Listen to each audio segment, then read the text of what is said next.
HB 3073 passed the House Judiciary Criminal Committee on Tuesday, meaning it could see the full House for a vote. The bill aims to establish a law that would make it criminal to post deceptive digitally created media intended to do harm to the personalities of the real people it may be depicting. Apps can easily swap your face with someone else's face in a matter of moments today, and for just a few dollars, it can make it pretty realistic. Now, you may think that it would take a computer to generate something like this, but the reality is that we all know this can be done just using your phone. And that's exactly why legislation like this may be pushed through in the near future, as this bill has already passed the House Judiciary Committee. House Representative Daniel Pace says state and federal regulations of AI holds major importance when considering the influence it could have on people's decisions. The private sector should be allowed to continue to innovate and be creative when it comes to this emerging technology.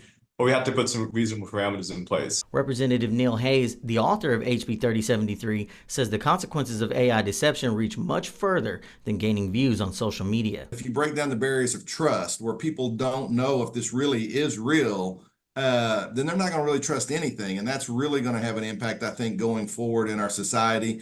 And we really need to crack down to make sure that when something is published, people know it's real. What separates the idea of harmless entertainment versus harmful intent? Hayes says the distinction is easily determined. Deception, that's just it. I mean, if you're going to create the document, just label, that's also a part of the bills that you tell somebody, I created this. The Lawton Police Department says if this bill becomes law in the future, there could be a need to assign AI crimes to an investigator who has specialized training in that area. If it needed be, we would assign those cases to a specialized detective that would have the knowledge, the background. If HB 3073 becomes law, a first offense would be a misdemeanor, but a second would be a felony, punishable by a year in prison and a $5,000 fine. Hayes says the punishment needs to be enough to deter people from choosing to conduct that type of act.